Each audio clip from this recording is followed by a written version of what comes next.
Hello friends, कैसे हो आप सब। स्वागत है आप सबका हमारे YouTube channel spy study by Prem sir में। मैं हूं प्रेम अग्रवाल और आज के इस वीडियो में बात करने वाला हूं रीजनिंग के एक महत्वपूर्ण चैप्टर डाइस पर। डाइस मीन्स पासा होता है। पासा होता क्या है, किस प्रकार से क्वेश्चन आपके एग्जाम में पूछे जाते हैं और किस प्रकार से हम यहाँ के क्वेश्चंस को एक टाइम के अंदर क्वेश्चन को कैसे सॉल्व करते हैं, इन सारी बातों पर आज हम डिस्कस करने वाले हैं। तो गाइज प्लीज़ हमारे साथ बने रहिएगा, वीडियो को अंत तक देखिएगा क्योंकि ये वीडियो बहुत ही इंपॉर्टेंट है। क्योंकि लगभग सारे एग्जाम्स में, कॉम्पिटिटिव एग्जाम की अगर हम बात करें, लगभग सारे एग्जाम्स में यहाँ के क्वेश्चन जरूर पूछे जाते हैं। ठीक है, एक या दो क्वेश्चन हर एग्जाम में यहाँ से आता है। हम यहाँ पर एक स्मार्ट तरीके से आपको पढ़ाने जा रहे हैं। बहुत सारे फ्रेंड्स हमसे पूछ रहे थे कि सर डाइस का वीडियो कब ला रहे हैं, या डाइस के क्वेश्चन हमको नहीं आते हैं, डाइस के क्वेश्चन हमको एग्जाम में परेशान करते हैं। तो गाइज आप लोगों के लिए खुशखबरी है कि इस वीडियो को देखने के बाद, इस वीडियो को कंप्लीट देखने के बाद आपको कोई भी क्वेश्चन, डाइस से कोई भी क्वेश्चन आपको परेशान नहीं कर सकता। ये मेरी पूरी गारंटी है क्योंकि मैं यहाँ पर एक स्मार्ट तरीके से पढ़ाने जा रहा हूँ। तो गाइज वीडियो को स्टार्ट करने से पहले हम आपको ये बताना चाहेंगे कि यदि आप वीडियो को पहली बार देख रहे हो, चैनल पर नए हो, तो प्लीज़ वीडियो को लाइक कर दीजिए, सब्सक्राइब कर दीजिए चैनल को और दोस्तों के साथ भी शेयर कर दीजिए और बगल में बने बेल आइकन को भी प्रेस कर दीजिए जिससे आने वाली सारी वीडियो आपको नोटिफिकेशन में मिल सके। क्योंकि इस चैनल पर आपको रीजनिंग के अलावा बहुत सारे कंपटीशन से रिलेटिव हर सब्जेक्ट को एक स्मार्ट तरीके से यहाँ पे पढ़ाया जाता है। तो गाइज आइए स्टार्ट करते हैं इस वीडियो को और सबसे पहले जानते हैं कि पासा होता क्या है। पासा होता क्या है? डाइस यानी कि पासा। जनरली अगर हम बात करें तो पासा जो होता है वो एक 3 डायमेंशनल फिगर होता है, घन या घनाभ के आकार का। घन या घनाभ के आकार का, वही क्यूब या क्यूबाइड के आकार का, उसी के शेप वाला ये एक ऐसी आकृति होती है इसकी। अगर हम इसकी फिगर की बात करेंगे तो इसका फिगर कुछ इस प्रकार से बनता है। ये हो गया आपका डाइस का फिगर। ये आप इस प्रकार से डाइस को बना सकते हो, या फिर एक अनदर फिगर हम बता रहे हैं, इस प्रकार से भी आप डाइस को बना सकते हो। जो भी आपको सूटेबल हो, जो भी आपको अच्छा लगे वो आप यहाँ पे बना सकते हो। ठीक है, दोनों फिगर डाइस का ही है। दोनों में आपके 3 सरफेस दिख रहे हैं, 3 सतह दिख रही है। अगर हम पूछें कि भैया आप बताइए कि डाइस में कितनी सतहें होती हैं, कितनी सरफेस होती हैं, तो आप कहोगे सर पता नहीं है, नहीं पता है, या हो सकता है पता भी हो। भैया आप लोग एक गेम खेलते होंगे लूडो, तो लूडो जिससे भी खेला जाता है वही हमारा होता है पासा। वहाँ पर अगर आप केयर किए होंगे तो उसमें कुल मिला के 6 सतहें होती हैं। उस पर जो है आपकी गिनती लिखी होती है, डिजिट लिखी होती है, 1 से लेकर के 6 तक की अंक लिखे होते हैं। ठीक है, तो अलग अलग सरफेस पर लिखे होते हैं, 1 2 3 4 इस प्रकार से। ठीक है, तो वही आपका होता है, पूरी तरह से पासे का वही शेप होता है। ठीक है, तो अगर हम बात करें कि यहाँ पे, तो यहाँ पे भैया 6 सतहें होती हैं। सतह कितने होती है? 6 सतहें होती हैं। किस प्रकार से हम कहें, आप कहोगे सर आप यहाँ पे तो जो 3 ही सतह दिखाए हैं, तो भैया 3 सतह दिखाने का कुछ रीज़न है। यहाँ पे 3 सतह इसलिए हम यहाँ पे दिखाया गया है, 3 सतह हम यहाँ पे इसलिए दिखाए हैं क्योंकि भैया अगर आप डाइस कहीं पर रखा है, मान लो अगर डाइस कहीं पर रखा है, तो अगर आप किसी डायरेक्शन से उसको देखेंगे तो आप केवल और केवल उसकी 3 सतह को ही देख सकते हैं। आप केवल और केवल कितनी सतह हैं? 3 सतह ही देख सकते हैं। 3 सतह के अलावा चौथी सतह आप नहीं देख सकते हैं। प्रैक्टिकली आप करके देख लीजिएगा। ठीक है, तो गाइज ये हमारा हो गया डाइस का शेप। अगर आपको जानना है किस प्रकार से इसमें 6 सतह होती हैं तो हम आपको दिखा रहे हैं। देखिए, थोड़ा ध्यान दीजिएगा आप लोग। ये मैं बना रहा हूँ, इसकी जो है कुल मिला के जो 6 सतह होती हैं वो आपको दिखाने की कोशिश कर रहा हूँ। तो गाइज ये हो गया। देखो यहाँ पे आपको अब दिख रहा होगा कि यहाँ पे कैसे 6 सतह होती हैं। देखो आपको दिखा दे रहे हैं हम। देखो ये आपका फ्रंट वाला है, दिखाई दे रहा है ना, और ये इसके बैक साइड वाला, ये इसका अपोजिट होता है। ये अपोजिट का मतलब आमने सामने वाले क्या होते हैं? एक दूसरे के अपोजिट होते हैं। ये भी क्वेश्चन आपको एग्जाम में मिलेगा। यहाँ से भी क्वेश्चन सॉल्व किए जाते हैं कि भैया अपोजिट सतह है क्या। ठीक है, वहीं से क्वेश्चन आपका बनता है। तो गाइज ये आपका फ्रंट वाला हो गया, इसका बैक साइड वाला हो गया जो कि इसका अपोजिट है। तो 2 सतह ये आपको दिख गई। अगला बात करते हैं इधर वाला। देखो राइट साइड में एक सतह आपको दिख रही है, ये वाली, और इसके अपोजिट में ये सतह आपको जो कि लेफ्ट में बनी है, इसको आपको दिख रही है। ठीक है, 2 सतह ये हो गई, तो 4 कुल मिला के हो गई। ऊपर का अगर आप देखोगे तो ये आपका ऊपर का होगा अप वाला, ये नीचे का होगा यानी डाउन वाला होगा, जो कि इसका अपोजिट होगा नीचे वाला। ठीक है, तो इस प्रकार से आपको दिख रहा है कि 6 सतहें यहाँ पे होती हैं। ठीक, कोई प्रॉब्लम वाली बात नहीं है। ठीक है, आइए अब हम जान लेते हैं कि डाइस जो होता है वो कितने प्रकार का होता है, यानी type of dice. Type of dice की बात कर लेता हूँ। टाइप्स ऑफ डाइस यानी कि पासे के प्रकार।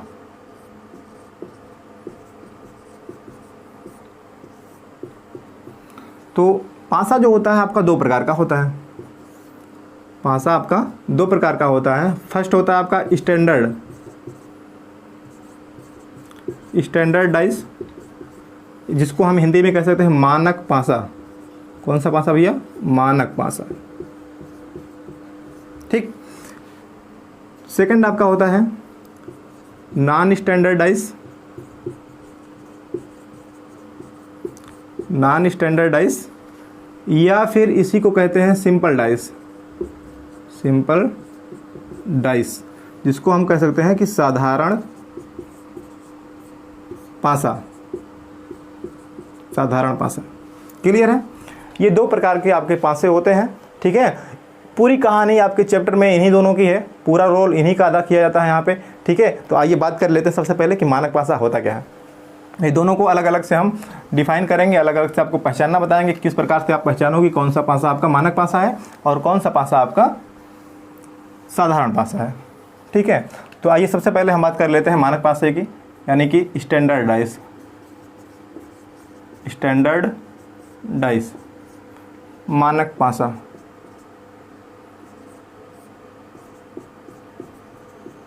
क्या होता है? पहले तो हम इनकी डिफिनीशन को जानेंगे और उसके बाद आपको बताएंगे कि किस प्रकार से आप पहचानोगे कि कोई पासा मानक पासा है या कोई पासा साधारण पासा है। ठीक, तो गाइज मानक पासा वो पासा होता है जिसके विपरीत सतहों पर लिखे गए अंकों के योगफल हमेशा 7 होता है और उनके निकटवर्ती सतहों पर लिखे गए अंकों का योगफल कभी 7 नहीं होता है। क्लियर है? अगर क्लियर नहीं है तो आइए एग्जाम्पल से देखते हैं हम। भाई हमने बताया कि जो अपोजिट फलक होते हैं, अपोजिट फलक या अपोजिट जो सरफेस होते हैं, ठीक है, उनके अंकों का जो योगफल होता है वो हमेशा क्या होता है? 7 होता है। भाई दोनों अपोजिट पे जो भी अंक लिखे रहते हैं उनको अगर हम जोड़ेंगे तो कितना आएगा? वो 7 आएगा। हमेशा 7 आना चाहिए। ठीक है, दूसरी बात हमने कहा क्या? जो निकटवर्ती हैं, ठीक है, यानी नियरेस्ट, जो नियरेस्ट सरफेस हैं,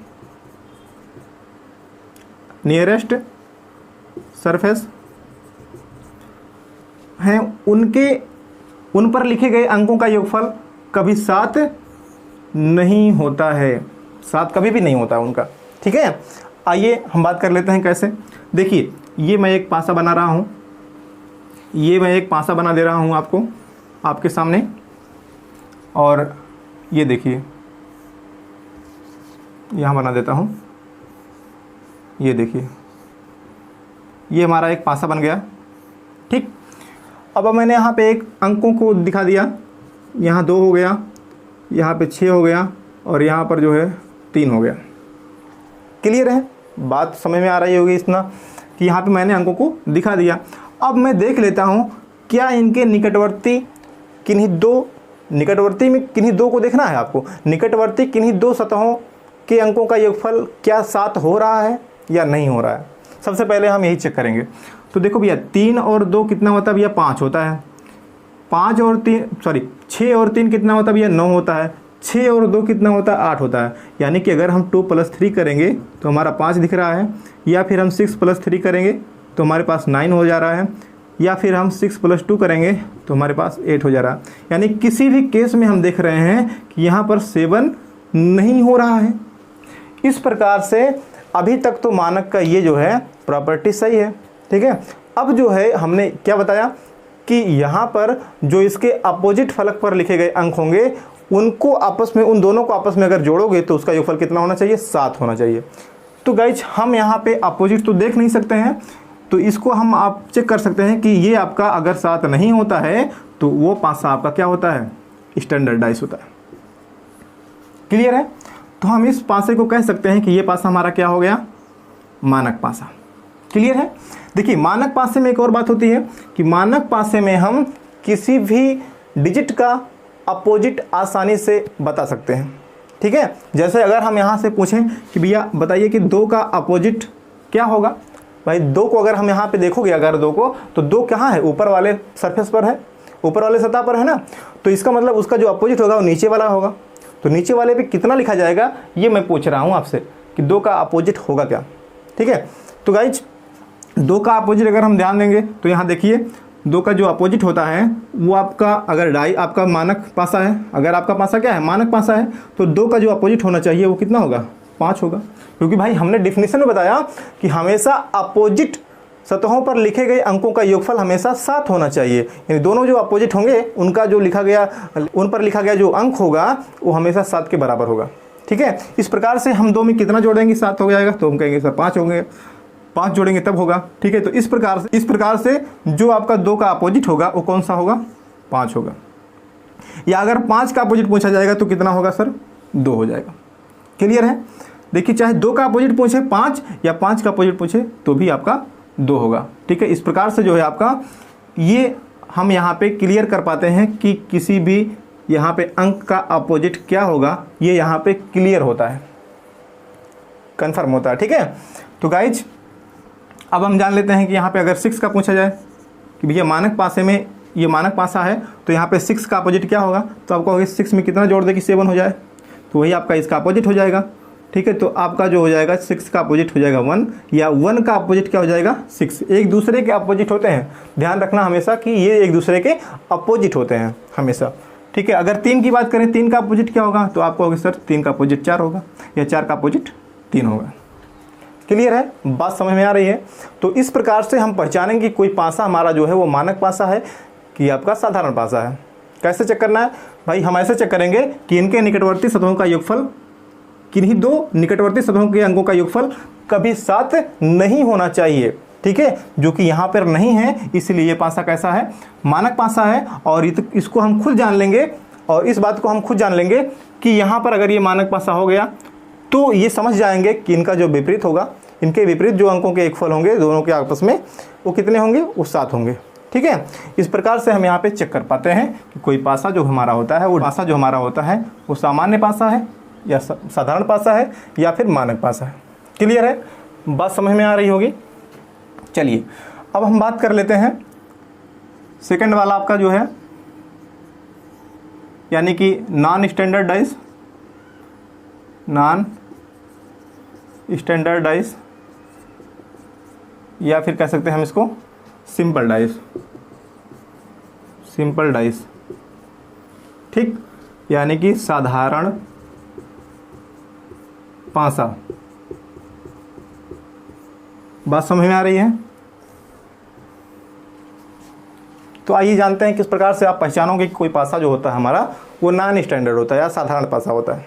ठीक, तो इसकी डिफिनीशन भैया ये होती है कि वह पासा जिसके निकट बिल्कुल अपोजिट होता है, मानक पासा का बिल्कुल अपोजिट होता है। साधारण पासा एक ऐसा पासा होता है जिसके निकटवर्ती किन्हीं 2 सतहों पर लिखे गए अंकों का योगफल हमेशा 7 होता है, लेकिन अपोजिट फलकों के योगफल कभी 7 नहीं होते हैं। तो इस प्रकार का जो पासा होता है आपका वो साधारण पासा कहलाता है। ठीक है, आइए एग्जाम्पल की बात कर लेते हैं किस प्रकार से हम पहचानेंगे। ठीक है, तो गाइज ये देखिए मैंने पासे को बना दिया। ठीक है, ये हो गया पासा। अब मैंने यहाँ लिख दिया कुछ 3, 2, 5। क्लियर है बात, इतना तो क्लियर होगा ना, हमने यहाँ पर दिखा दिया अंकों को। ठीक, अब यहाँ पर आप देखिए क्या किन्हीं 2 निकटवर्तियों को जोड़ने पर क्या उनका योगफल 7 हो रहा है, तो आप कहोगे यस सर, यहाँ पे 5 और 2 को जोड़ने पर कितना हो रहा है, 7 हो रहा है ना। तो बात यहाँ पे क्लियर है कि ये पासा आपका कैसा है, नॉन स्टैंडर्ड है, यानी कि साधारण पासा है। क्लियर, अब चाहे देखो यहाँ पर किन्हीं 2 का होना चाहिए, देखो 5 और 2 कितना हो रहा है, 7 हो रहा है, 3 और 2 कितना हो रहा है, 5 हो रहा है, 5 3 8 हो रहा है, मतलब एक आपका हो रहा है 2 + 5 = 7।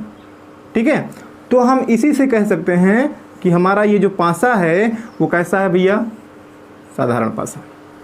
ठीक, तो इस प्रकार से साधारण पासे में हम कैसे अपोजिट को निकालते हैं भाई, उसमें तो हमने अपोजिट निकालना सीख लिया था कि भैया उसका तो हमेशा 7 होता है, तो इसलिए अपोजिट में हम उतना जोड़ लेंगे कि जिससे वो 7 बन जाए। इस प्रकार से हम उसके अपोजिट को निकाल सकते हैं। लेकिन इस साधारण पासे में हम कैसे अपोजिट को निकालते हैं, आइए सिखाते हैं आपको। तो गाइज इसमें होता क्या है, अगर आपको पूछे कि भैया बताइए 3 का अपोजिट क्या होगा, 3 का अपोजिट क्या होगा, तो आप इसमें ये ज़रूर कह सकते हैं, इतना थोड़ा कॉमन सेंस आप देखिए कि आप इतना ज़रूर बता सकते हो कि भैया 3 का अपोजिट 2 नहीं हो सकता है और 5 नहीं हो सकता है। कभी भी जान लीजिए कि 5 अगर दिया है तो उसके निकटवर्ती वाले जो अंक होते हैं वो कभी भी अपोजिट नहीं हो सकते हैं, ये आपको कन्फर्म है। ठीक है, आपको भी पता है कि निकट वाले भैया निकटवर्ती जो होंगे वो कभी भी अपोजिट नहीं हो सकते हैं। तो इस प्रकार से 3 का जो अपोजिट होगा भैया ना तो 2 होगा ना तो 5 होगा, तब कितना होगा, तो बचे हुए जो यहाँ पे अंक हैं, बचे हुए जो यहाँ पे अंक है उनमें से कोई होगा भाई। उनमें से आप कौन सा बचा है, 6 बचा है आपके पास, और कौन बचा है, 1 बचा है ना, और कौन सा बचा है, 4 बचा है, जो यहाँ पर नहीं लिखा गया है। अब इन तीनों में से कोई एक हो सकता है, लेकिन कन्फर्म यहाँ पर आप नहीं बता पाओगे। जैसे कि आप मानक भाषा में कन्फर्म कर देते थे कि इसका अपोजिट भैया यही होगा, इसके अलावा कोई नहीं होगा। लेकिन यहाँ पर क्या होता है, यहाँ पर आप कन्फर्म नहीं कर पाओगे 3 में कि इसमें से अपोजिट कौन सा होगा। क्लियर है बात, यानी कि हम साधारण भाषा में कन्फर्म नहीं कर पाते हैं कि हमारा अपोजिट जो है वो कौन सा होता है, कौन सा होगा, यहाँ पे अपोजिट जो है वो कौन सा होगा। ठीक है, इस प्रकार से जो है हम अगर 3 का पूछेंगे अपोजिट तो आप कहोगे सर 6 होगा या फिर 1 होगा या फिर 4 होगा। ठीक है, इसी प्रकार से अगर हम 2 का पूछें तो भी आप यही आंसर जवाब दोगे, आंसर में यही जवाब दोगे कि भैया इसका भी या तो 6 होगा या तो 1 होगा या तो फिर 4 होगा। या अगर 5 का पूछें अपोजिट तो भी इसका आंसर यही होगा कि भैया या तो 6 होगा या तो 1 होगा या तो फिर 4 होगा। कई बार एग्जाम में पूछ लिया है ये क्वेश्चन, ऐसे क्वेश्चन कई बार एग्जाम में पूछे भी गए हैं कि भैया आपको जो है एक साधारण भाषा दे देता है और पूछ लेता है कि भैया इसका अपोजिट क्या होगा। तो ऑप्शन कुछ इस प्रकार से रहेंगे आपके, देख लीजिए, आपको हम ऑप्शन भी बता दे रहे हैं। 1 में आपका रहेगा 2, सॉरी 1 में आपका रहेगा 4, 1 में रहेगा आपका 1, 1 में रहेगा 6 और 1 में रहेगा 6 अथवा 1 अथवा 4। ठीक है, तो हमेशा आपको इसको लगा के आना है, हमेशा भैया ये जो ऑप्शन नंबर 4 है डी वाला, वही आपका करेक्ट ऑप्शन होगा, करेक्ट आंसर होगा। ठीक है, तो इस प्रकार से हम पहचानते हैं और अपोजिट निकालते हैं इस साधारण पासे में। ठीक है, तो इतना तो आपको कंफर्म हो रहा है, इतनी बातें समझ में आपको आ रही होंगी, बिल्कुल आ रही होंगी ना। आप लोग कमेंट बॉक्स में बताइएगा कि आपको इतना समझ में आया कि नहीं आया। ठीक है, तो आइए हम बात कर लेते हैं अब कि किस प्रकार से यहाँ क्वेश्चन पूछे जाते हैं। आइए अब हम बात कर लेते हैं कि यहाँ पे क्वेश्चन किस प्रकार से पूछे जाते हैं। तो भैया टाइप फर्स्ट मैं यहाँ पे आपको बता रहा हूँ। टाइप फर्स्ट जो है वो सबसे पहले यहाँ बता दे रहा हूँ कि जब किसी पासे की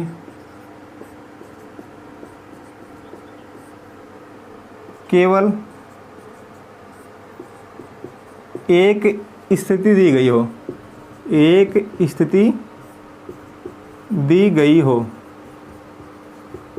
मतलब पासा एक है, उसकी एक ही जो है वो आपकी स्थिति दी गई हो, एक ही स्थिति दी गई हो, एक उसकी पोजीशन दी गई हो, कोई 2 पासा नहीं है, यहाँ पे सिंगल पासा रहेगा। आपके एग्जाम में जो क्वेश्चन आएगा इस प्रकार के टाइप में वो आपको सिर्फ एक पासा देता है। ठीक है, और उस एक पासे को देख करके आप आंसर करते हो। तो देखिए अब आपको एक पासा दे देगा वो क्वेश्चन में। ठीक है, इस टाइप के क्वेश्चन में आपको एक पासा दे देगा और उसमें पूछेगा कि इसका अपोजिट क्या होगा, किसी का भी पूछ सकता है। तो देखिए यहाँ पे मैंने यहाँ लिख दिया कुछ,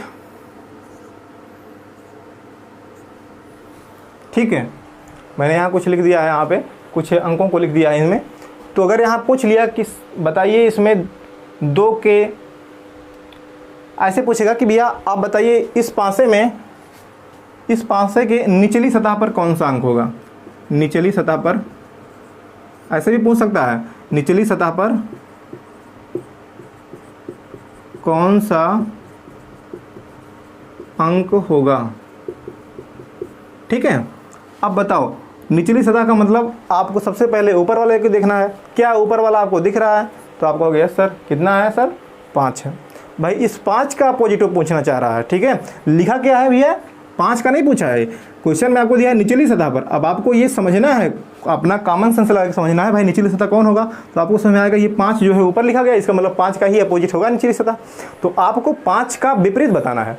तो इस प्रकार से आप बताओगे सबसे पहले इसमें क्या चेक करोगे।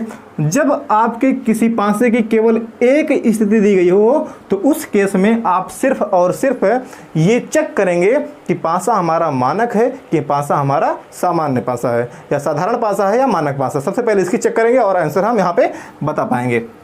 तो गाइज यहाँ आप देखोगे तो 6 5 11 होगा, 5 2 7 होगा, यानी 7 आ गया हमारा। यानी कि 7 किस में होता है? तो आप कहोगे साधारण पासा में होता है। मीन्स ये जो हमारा पासा है वो कैसा है? साधारण पासा है। साधारण पासा के केस में हम आंसर क्या बताते हैं?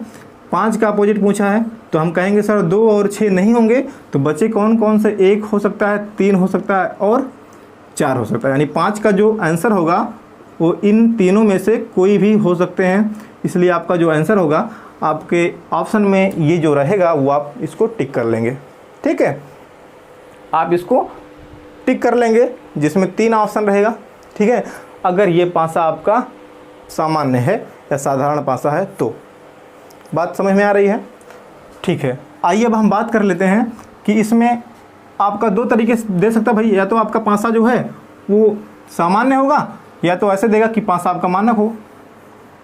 भाई ऐसे भी दे सकता है, इसके अलावा भी ऐसे दे सकता है। भाई देखो यहाँ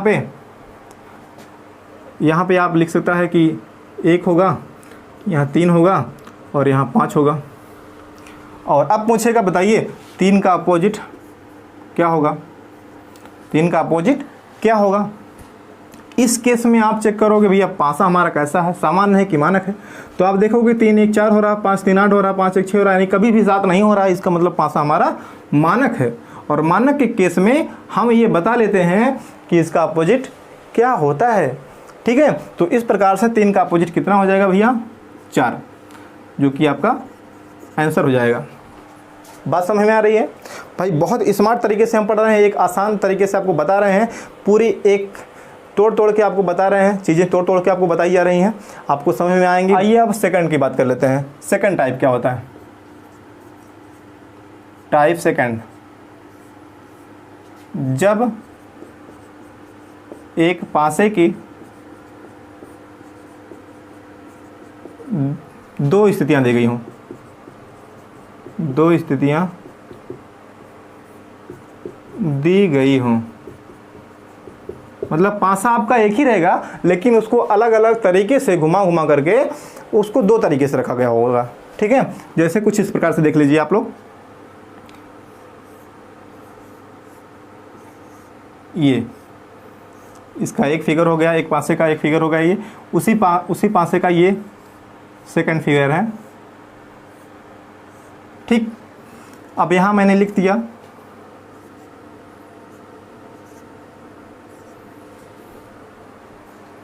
ये हो गया 6 1 और 3। भाई पासा एक ही है, पासा आपका एक ही है, बस उसको अलग अलग तरीके से घुमा करके 2 बार बना के 2 बार आपको घुमा करके 2 बार तरीके से रख दिया गया, ठीक है। अब अगर इसमें पूछता है कि बताओ भैया 5 का अपोजिट क्या होगा, या 2 का अपोजिट क्या होगा, या 1 का अपोजिट क्या होगा, तो किस प्रकार से हम यहाँ पे आंसर करेंगे। जनरली यहाँ से ही एग्जाम में क्वेश्चन पूछ लिया जाता है। तो आइए हम जान लेते हैं इसमें। जब इस सिचुएशन में आपके क्वेश्चन में दिया रहे, ऐसे आपका क्वेश्चन रहेगा ऊपर, या वो क्वेश्चन आपका ऊपर दिया रहेगा, पूछ लेगा 3 के अपोजिट सतह पर कौन सा, या 3 के विपरीत सतह पर कौन सा अंक आएगा, या 3 की सतह पर कौन सा अंक आएगा। तो 3 का अपोजिट अगर पूछेगा, 3 का अपोजिट क्या होगा, तो कैसे सॉल्व करेंगे। अब देखिए इसमें सबसे पहले आपको ये देखना है भैया, यहाँ पे आपको मानक या साधारण पासा बिल्कुल चेक नहीं करना है।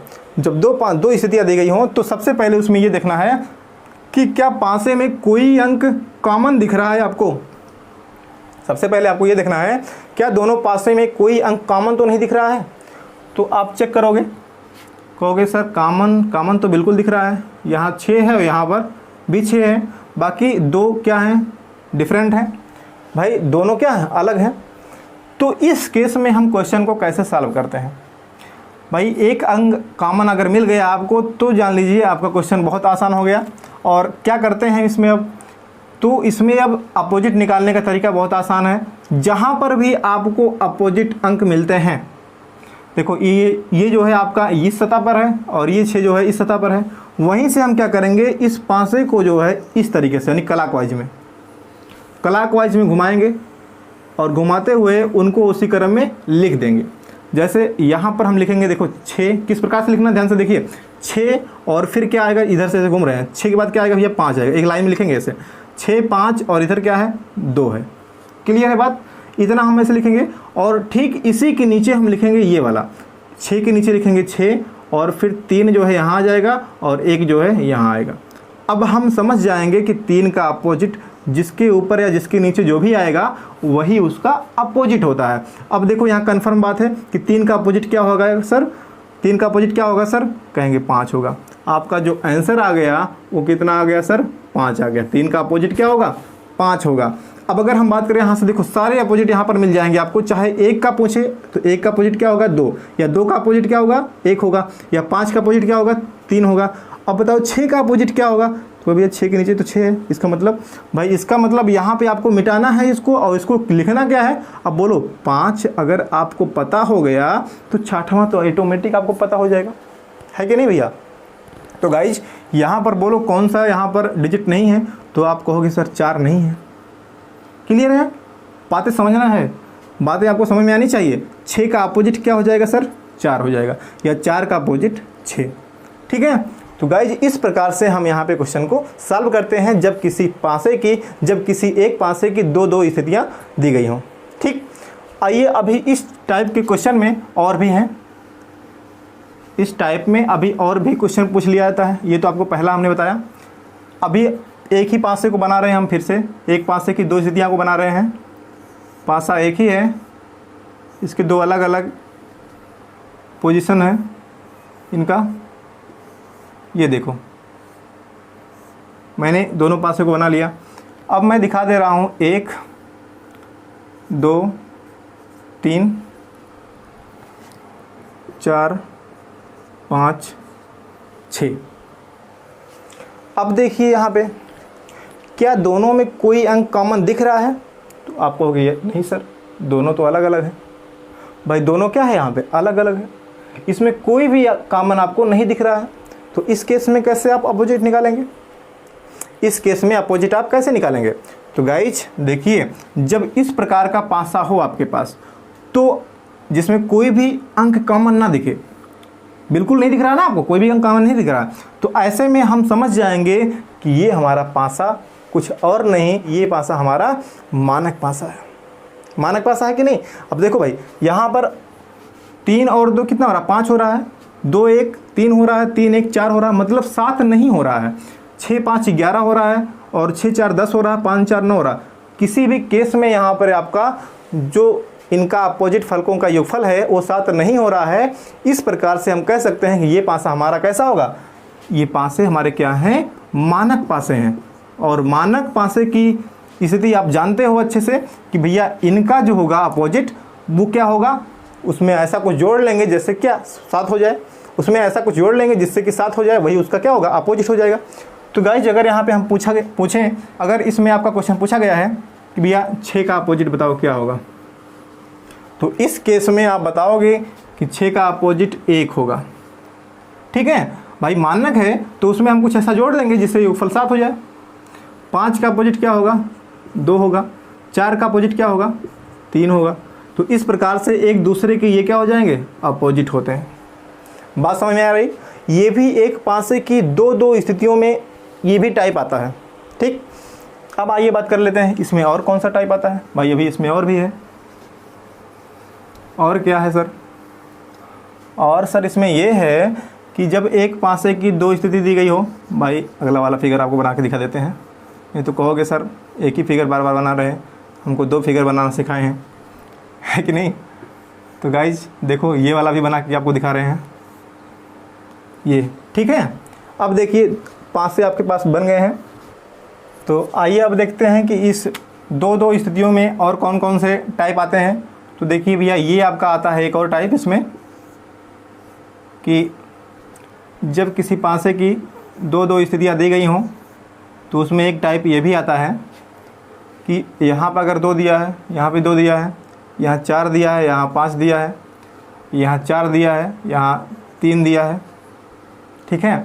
और इस केस में आपसे पूछेगा कि आप बताइए कि 5 का अपोजिट क्या होगा, 5 का अपोजिट क्या होगा, यानी 5 के विपरीत फलक पर कौन सा अंक आएगा। क्लियर है बात। देखिए किस प्रकार से सॉल्व करेंगे। भैया आप देख रहे हो इसमें अब क्या है, 2 अंक कॉमन है ना, यहाँ 2 है, यहाँ 4 है, यहाँ 2 है, यहाँ 4 है। भाई 2 अंक कॉमन दिखा, तो 2 अंक जब भी कॉमन दिखें तो जो बच रहा है वही एक दूसरे का अपोजिट हो जाता है। बहुत आसान है, जो बच रहा है वही क्या हो जाएगा, अपोजिट हो जाता है। इसलिए 5 का अपोजिट कितना हो जाएगा सर, आप कहोगे सर 3 हो जाएगा। 5 के विपरीत सतह पर कौन सा अंक आ जाएगा, 3 आ जाएगा। बात कन्फर्म है, बिल्कुल कोई प्रॉब्लम वाली बात नहीं है इसमें। अगर 2 अंक कॉमन दिखे, 2 अंक कॉमन दिख जाए तो बचा हुआ जो बचता है, जो इसमें बचेगा जो इसमें बचेगा, वही एक दूसरे का क्या हो जाता है, अपोजिट हो जाता है, ठीक है। लेकिन ध्यान रहे कि ऐसे केस में ये दोनों जो सतह होती हैं वो बिल्कुल सेम नहीं होनी चाहिए। जैसे ये दो पे देखो, ऊपर है ये भी, ऊपर ये भी है ना, तो बात सही है, लेकिन एक जो है वो डिफरेंट होना चाहिए। मतलब दोनों की सतहें सेम दोनों में नहीं होनी चाहिए, अलग अलग होनी चाहिए, ठीक है। मतलब यहाँ 2 है, यहाँ 2 है, कोई बात नहीं है, एक तो हो गया। चौथा देखो यहाँ आ गया है, इसमें चौथा यहाँ आ गया। मतलब क्वेश्चन आपका सही है, जब ये एक दूसरे पर होंगे, मतलब सेम स्थान पर होंगे, तो उस केस में आप क्वेश्चन को सॉल्व नहीं कर पाओगे। क्लियर है। अगर ऐसे केस में आप, इस केस में अगर आपसे पूछे कि सर बताइए 2 का अपोजिट क्या होगा, तब क्या बताओगे आप, तो आप कहोगे सर 2 का अपोजिट 4 नहीं होगा, 2 का अपोजिट 5 नहीं होगा, और 2 का अपोजिट 3 भी नहीं होगा। क्योंकि भैया जो निकटवर्ती होते हैं वो कभी भी अपोजिट नहीं हो सकते हैं, ठीक है। जो निकटवर्ती होते हैं, निकटवर्ती सतह के जो अंक होते हैं वो कभी अपोजिट हो सकते हैं क्या, नहीं हो सकते। देखो 2 के निकट में कौन कौन यहाँ पे है, 4 है, 5 है, इधर कौन है 2 के अपोजिट में, 2 के नज़दीक में कौन कौन है, तो 3 है, 4 है। तो इस प्रकार 2 का अपोजिट 4 नहीं होगा, 5 नहीं होगा, और यहाँ 3 नहीं होगा, ठीक है। तो इस प्रकार से कौन कौन होंगे, या तो 6 होगा या तो 1 होगा, ठीक है। तो इस प्रकार से आप यहाँ के क्वेश्चन को आसानी से सॉल्व कर पाते हैं। बोलो आपको समझ में आ रहा है कि नहीं आ रहा है, कमेंट बॉक्स में जरूर बताइएगा कि बातें आपको समझ में आ रही कि नहीं, क्वेश्चन आपको समझ में आ रहा है कि नहीं समझ में आ रहा है, ठीक है। अब आइए इसमें और कौन कौन से टाइप होते हैं, या एक टाइप और आता है इसमें, कौन सा, ये देख लीजिए। भाई आपको जो है क्वेश्चन को भी हम तोड़ के बता रहे हैं भैया, क्वेश्चन को भी यहाँ पे तोड़ के बताया जा रहा है, जिससे आपके पेपर में या आपके एग्ज़ाम में कोई क्वेश्चन ऐसा ना आ जाए जिससे आपका सामना ना हुआ हो, ठीक है। तो आइए बात कर लेते हैं और कौन सा होता है। देखिए ये मैंने बता दिया, यहाँ पे 5 हो गया, यहाँ 6 हो गया, यहाँ 3 हो गया, और यहाँ मैंने 3 रख दिया, यहाँ 6 रख दिया, सॉरी यहाँ पर 4 रख दिया, और यहाँ पर 1 रख दिया। अब इस केस में अगर पूछता है कि सर बताइए यहाँ पे 6 का अपोजिट क्या होगा, इस केस में अगर पूछता है कि बताइए यहाँ पे 6 का अपोजिट क्या होगा, तो आप कैसे जानोगे। भैया यहाँ पर भी देख रहे हो आप, क्या कॉमन कोई दिख रहा है आपको, कहोगे यस सर कॉमन क्या है, 3 है। तो हम वही पुराना रूल लगाएंगे, यानी यहाँ से उठाएंगे क्लॉकवाइज, इसको घुमाएंगे, एक दूसरे के नीचे जो आएंगे वही हमारे आंसर हो जाएंगे।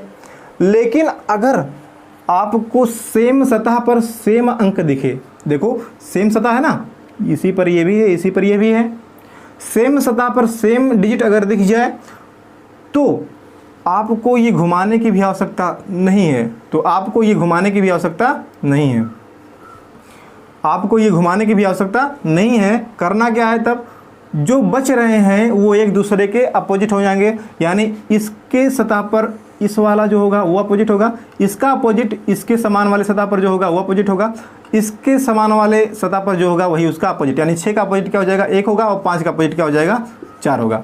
लेकिन ऐसा तब होगा जब ये दोनों सेम सतह पर हों और कॉमन सिर्फ 1 हो, ठीक है।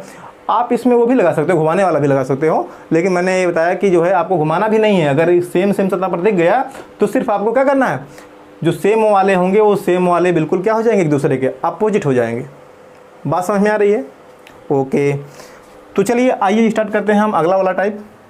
इतने टाइप के क्वेश्चन इस दो वाले में, यानी 2 स्थितियों वाले में आपके एग्जाम में क्वेश्चन पूछ सकता है। तो आइए स्टार्ट करते हैं अगला टाइप नंबर 3। ठीक है, टाइप 3 में क्या है, जब किसी पासे की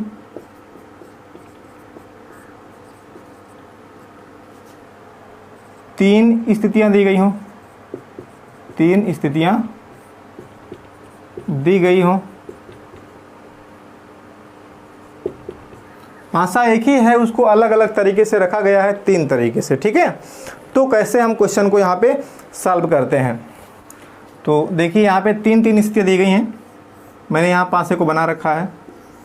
देखिए मैं यहाँ पे पासे को बना रहा हूँ, 3 पासे यहाँ पे दिखाऊंगा। यहाँ से क्वेश्चन भी काफ़ी ज़्यादा पूछे जाते हैं। और ये देखिए हो गया आपका तीसरा पासा। ठीक है, और इसमें आपका अपोजिट पूछेगा। 2 हो गया, 5 हो गया, 6 मैंने यहाँ पे रख दिया, और 4 3 2 मैंने यहाँ पे रख दिया, और 5 3 1। ठीक है, इस प्रकार से मैंने यहाँ पे इनको बना दिया। अब किसी पासे की जो है ये अलग अलग कितनी स्थितियाँ हैं, 3 हैं। ठीक है, किसी पासे की 3 स्थितियाँ यहाँ पे दी गई हैं। अब क्वेश्चन को कैसे सॉल्व करोगे। अब इसमें आपको पूछ लिया कि भैया बताओ 2 का अपोजिट क्या होगा, या कोई भी किसी भी अंक का अगर आपको अपोजिट पूछ लिया, भैया विपरीत पूछ लिया कि किसी भी अंक का पूछ लिया, यहाँ पे विपरीत क्या आएगा, तो क्वेश्चन को कैसे सॉल्व करोगे। तो देखिए भैया यहाँ पे आपको किन्हीं 2 पासों को लेना है। ये अगर ए है, ये बी है, ये आपका सी है। ठीक है, ये पासे हो गए, पासा ए है, पासा बी है और पासा सी है। तो करना क्या है, इसमें करना ये है कि इन्हीं 2 पासों को लेना है, पहले और दूसरे, यानी ए और बी वाले पासे से अगर आप देखोगे तो आपको दिखेगा कि यहाँ पे कॉमन आपका 2 है। कॉमन क्या है, 2 है। ठीक है, तो बस यहीं से हम सॉल्व कर लेंगे। उठाएंगे इसको और वही पुराना रूल, यानी कि क्लॉकवाइज घुमाओगे आप, यहाँ पे भी वही करोगे, क्लॉकवाइज घुमा लोगे। अब बताओ यहाँ क्लॉकवाइज घुमाओगे क्या आएगा, 2 आएगा, फिर क्या आएगा, 6 आएगा, और फिर क्या आएगा, 5 आएगा। अब इसी के नीचे आपको रखना है, फिर से 2 के नीचे 2 हो गया, और फिर यहाँ 3 हो जाएगा, और फिर आपका हो जाएगा 4। बताओ 2 के नीचे क्या आएगा सर, जो आप इन 5 में 5 होंगे ना, 5 यहाँ पे अंक दिख रहे हैं, कोई एक नहीं होगा। कौन सा नहीं है सर, 1 नहीं है वही हमारा। तो 2 का क्या हो जाएगा अपोजिट, 2 का 1 या 1 का 2 हो जाएगा, 3 का 6 अपोजिट हो जाएगा, ये 6 का 3 हो जाएगा, 4 का 5 हो जाएगा, या 5 का 4 अपोजिट हो जाएगा। इसी प्रकार से देखिए आपका आंसर 2 पूछा, 2 का क्या हो जाएगा अपोजिट, 1 होगा। भाई यहाँ से आपका सब आ जाएगा, कोई भी अपोजिट पूछना हो यहाँ से आपका सब आपको मिल जाएगा आसानी से। ठीक है, एक बेस्ट कॉन्सेप्ट आपको बता रहे हैं। तो गाइज ऐसे आपको करना है। देखिए अगर आपको लगे कि भाई हम ए और बी में ही क्यों रखें और किसी में ढूंढ लेते हैं, तो भाई कोई दिक्कत नहीं है, हमको बी और सी में देख लो क्या कोई कॉमन दिख रहा है। तो आप कहोगे यस सर इसमें तो हमारा 3 कॉमन दिख रहा है। भाई 3 कॉमन दिख रहा है तब तो और आसान बात है।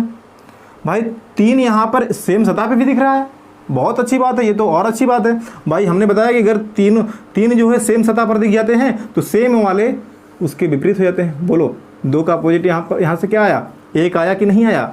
बातें आपको समझ आ रही हैं। 2 का अपोजिट क्या आया, 1 आया, 4 का अपोजिट वही पुराना 5 आया, यानी कि यहाँ से भी चीज़ें वही आ रही हैं। या फिर आप ए और सी से भी सॉल्व कर सकते हो। बोलो यहाँ क्या कोई कॉमन है आपको, तो आपको मिलेगा यस सर 5 कॉमन है। बोलो यहाँ भी 5 है ना। अब बताओ क्लॉकवाइज घुमाओ, 5 हो जाएगा यहाँ से, फिर क्या आएगा 2 आएगा, फिर क्या आएगा 6 आएगा। यहाँ देखोगे तो 5 आ जाएगा, फिर क्या आएगा 1 आएगा, फिर क्या आएगा 3 आएगा। भाई पुरानी बात है, 2 का अपोजिट क्या आया 1 आया, और 5 का क्या हो जाएगा सर। देखिए 5 यहाँ देखे गए, छठवां कौन सा नहीं है यहाँ पे, तो आप कहोगे सर 4 नहीं है। तो 4 का अपोजिट 5 या 5 का अपोजिट 4 और 6 का अपोजिट 3 या 3 का अपोजिट 6। ठीक है, तो गाइज ये रहे आपके कुछ क्वेश्चंस आज की वीडियो में बस इतना ही। और नेक्स्ट वीडियो में आपके साथ मिलेंगे फिर से और भी बहुत अच्छे क्वेश्चन के साथ। मैं आपको पूरी गारंटी के साथ कह रहा हूँ कि आपके डाइस का क्वेश्चन एक भी क्वेश्चन आपका बाहर से नहीं आएगा एग्जाम में। सारे क्वेश्चंस यहीं से आपके एग्जाम में पूछे जाएंगे। बस आप वीडियो में आप लगातार बनते रहिए। ठीक है, वीडियो को लगातार देखते रहिए और आपको एक स्मार्ट तरीके से आपको हम यहाँ पे बताते रहेंगे। ठीक है, ओके।